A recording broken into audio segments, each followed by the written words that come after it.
2010년 남아공에서 만났는데 월드컵이네? 네. 네. 이제 저랑 개그맨 팀은 우리나라 한국 선수들을 응원하기 위해서 남아공으로 떠났고 그 당시에 같이 떠났던 개그맨이 김기욱 씨, 네. 그리고 박나래 씨,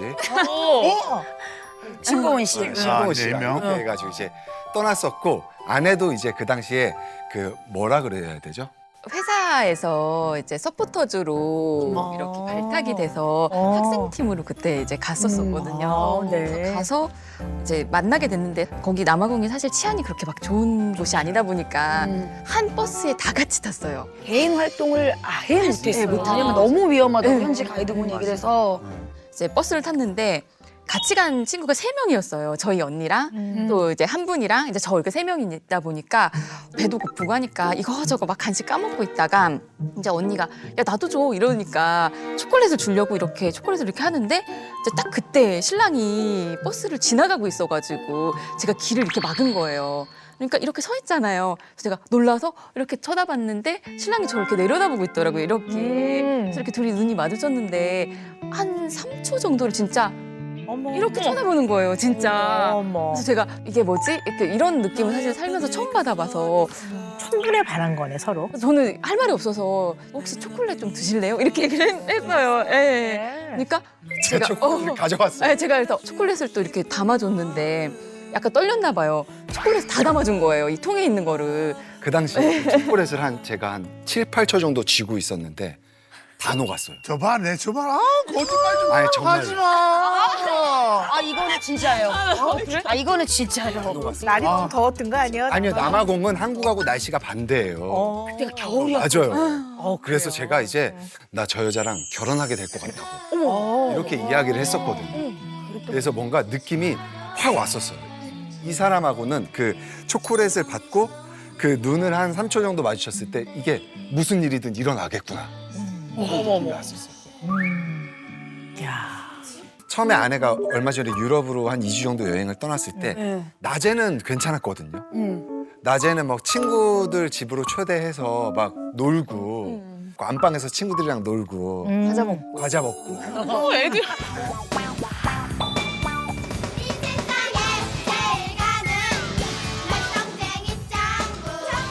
이제 다들 집에 간 다음에 이제 아내랑 늘 같이 있는 시간에 아내가 없으니까 너무 막 외로움이 막 엄마를 찾는 아이 같은 그런 외로움이 밀려오는 것 같은 느낌을 받았거든요. 근데 재우 씨는 아내가 없는 시간 동안에 불안하세요?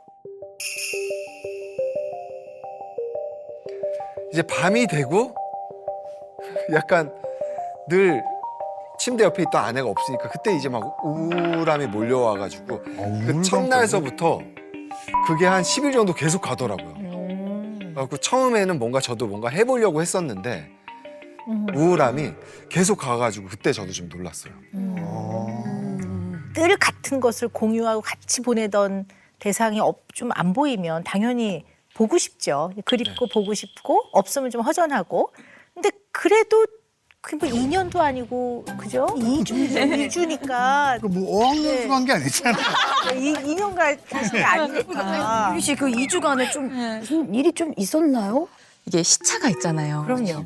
네, 그래서 제가 오면은 5시만 되면 이제 몸이 잠이 드는 거예요. 그래서 너무너무 피곤해서 5시면 이렇게 잠을 자면 서운해하는 거예요. 너무 서운해가지고 이렇게 멀리 떨어져서 있다가 왔는데 어떻게 이렇게 자기랑 시간을 안 보내줘? 이렇게 얘기를 하는 거예요. 얼마나 기다렸는데 내가 얼마나 보고 싶었는데 우리가 드디어 이렇게 만났는데 제가 당신은 잠이 와? 오는 날 아침에 꽃집 가가지고 꽃도 사고 그 전날 플랜카드도 만들고 어머 이렇게 그렇게 해갖고 많으셨구나. 이제 뭐라고 적으셨어요? 축 귀고 오빠가 순두부집 예약해놨다.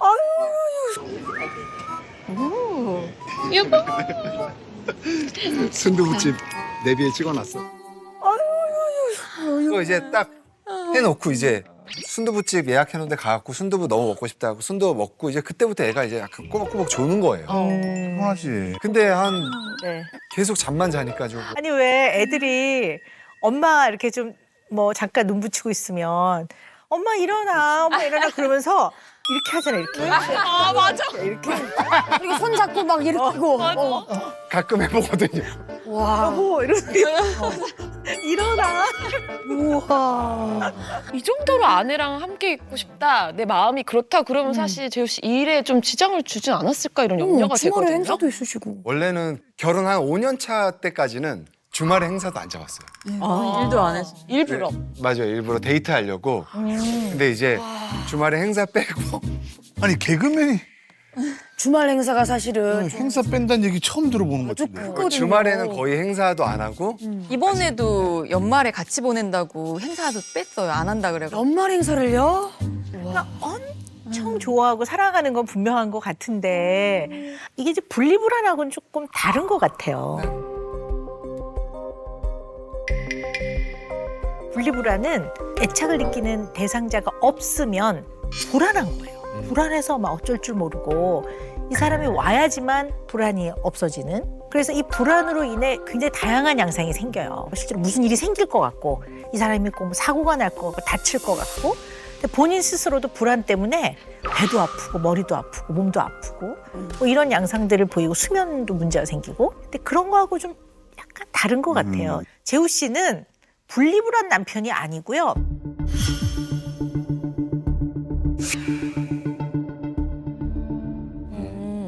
자립력이 좀 낮아. 자립력. 없이 혼자 좀 쓰기가. 네, 참 말씀드리기 좀 그런데 어쨌든 자립력이 좀 낮다. 이건 좀 한번 이유를 찾아봐야 될 것 같아요. 우리나라 남성들, 특히 중년 남성 대부분이 부부의 생활에서 자립력이 낮은 편이다. 이렇게 분석이 돼요. 자립력이라면 어떤 구체적으로 어떤 얘가 있어요? 아내가 없어도 본인의 삶을 유지해 나가는 거. 심지어는 결혼한 중년 남성 10명 중에 한 명은 10%는 아내가 없으면 일주일 내로 폐인이 돼. 일주일이요? 일주일 내로 폐인이 돼. 날 수도 있을 것 같은데 뭔가 느낌이. 네, 이게 자립력이 낮은 거죠. 10%. 네. 자립력이 낮은지는 어떻게 또 체크리스트를 제가 준비를 해갖고 왔죠. 네, 부부 자립력 네. 체크리스트 5문항입니다. 배우자가 옷을 골라주지 않으면 나 혼자 옷을 코디할 수 없다. 두 번째, 여행이나 출장 시 배우자 없이 나 혼자선 모든 짐을 꾸릴 수 없다. 세 번째, 배우자 없이 나 혼자선 삼시세끼 밥을 챙겨 먹을 수 없다. 하나 더. 네 번째, 배우자 없이 나 혼자선 은행 업무를 볼 수가 없다. 마지막 5번째, 배우자 없이 나 혼자선 취미 생활을 즐길 수가 없다.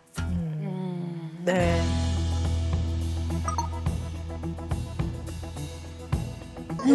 저는 한 3개 나온 것 같아요. 재우 씨는 3개.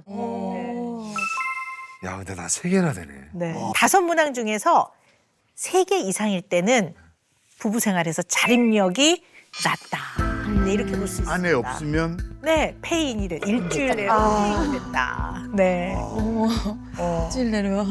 아, 저도 그런 것 같아요.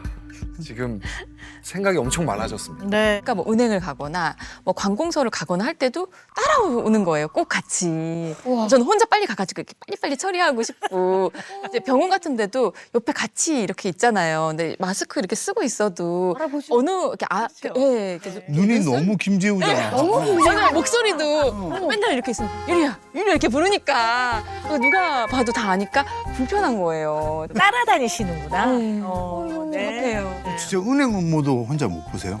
사실 저는 지금 그 은행 업무는 그 홈뱅킹 이후로 끊겼거든요. 스마트폰에 어플 제가 할 수 있는 은행 업무는 창피하지만 아무것도 없는. 아니 그리고 인터넷 이거 뭐 결제하는 거 되게 많잖아요. 핸드폰 결제는 하실 거 아니에요. 결제 안 하고 있어요. 혹시 투지 쓰세요? 혹시 비둘기 쓰세요? 약간 핸드폰으로도 사실 할 수 있는 게 아무것도 없어가지고 뭐 예를 들어서 샌드위치를 하나 먹더라도 와이프한테 부탁하거든요. 앱이 어떡해? 없어요? 근데 여기서 중요한 게 있어요. 이거를 아내가 못하게 하느냐, 모든 경제 거를 이렇게 딱 잡고 통제를 하느냐 아니면 자유롭게 하도록 하는데 재우 씨가 안 하느냐 이거 되게 다르죠. 제가 안 하는 거예요. 그렇죠. 이거 분명히 알고 가야 돼요. 그죠? 아내가 원래는 좀 오빠도 좀 배워서 좀 해봐라 어. 이렇게 했는데 이게 어느 순간부터 제가 아내한테만 유라야 샌드위치 하나 뭐 시켜줘. 아니, 아니, 밖에 같이- 나가 일하실 때 아니요, 샌드위치 같이 있을 시킬 때. 때도, 같이 있을 예. 때. 혼자 예를 들어서 먹고 싶은 그런 게 있으면 그냥 참아요. 어머. 요즘 깨톡으로 막 생일 선물 같은 것도 많이 보내잖아요. 친구들 그거 어. 어떻게 그거 해요? 이제 친구 선물. 친구한테 선물 보내야 된다. 아니, 근데 이제 신랑한테 이제 카드를 쓰는 법이나 이런 걸 알려주고 싶긴 하거든요. 근데 또 반은 또 못 믿는 게 경제적인 부분에 조금 이제 경제관념이라고 하잖아요. 저희가 생각하는 경제관념이랑 본인이 갖고 있는 경제관념이 참 달라요. 그래서 만났을 때 사실 한 번은 제가 정말 헤어져야겠다고 마음을 크게 먹었었던 게 이제 신랑이 어느 날 저랑 데이트를 하는데 친한 동생이 돈을 빌려달라고 해서 시원하게 돈을 빌려줬다. 그래서 나는 나는 남자답게 시원하게 빌려줬어 이렇게 얘기를 하는데 저는 약간 황당한 거예요. 제가 왜? 뭐 동생이 어디가 아프던지 병원을 간대? 그러니까 그럴 때 큰 돈이 필요하니까 빌려달라고 할 거 아니에요. 근데 모르겠대요. 이유를 모르겠대요. 그래서 내가 약간 당황스러워서 이제 그때 한번 물어봤어요. 다른 오빠 친구분한테 오빠가 돈을 좀 많이 빌려주는 편인가요? 이렇게 물어봤더니 야 별명이 ATM기야 이러는 거예요. 그래서 제가 에? 왜요? 이랬더니 힘들어 형 이렇게 얘기하면 그냥 이렇게 준다는 거예요. 그래서 제가 약간 그 얘기를 듣고 살짝 충격을 받았어요. 저한테는 이게 용납이 안 되는 사실 부분이거든요. 결혼하고 나서도 이렇게 경제관념이 없으면 어떻게 살까? 이런 생각이 너무 커서 계속 이렇게 안 바뀐다면 나는 좀 못 만날 것 같다. 이런 생각이 들더라고요. 야, 폭탄 선언이네. 네, 그 다음에 알았어. 이제 내가 절대 안 빌려줄게. 이렇게 얘기를 하더라고요. 근데 이제 그런 부분들이 조금 저한테 경제적인 부분으로는 이렇게 믿음직스럽지가 지금도 사실 않거든요. 이게 좀 중요한 이유인 것 같은데요.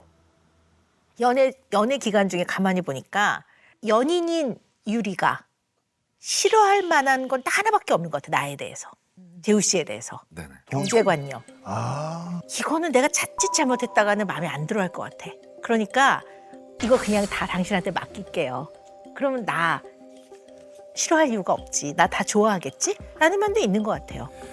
좀 충격적인 게 아내가 저한테 헤어지자고 한 번 이야기한 게 그렇지. 그 경제관념에 대한 그렇지.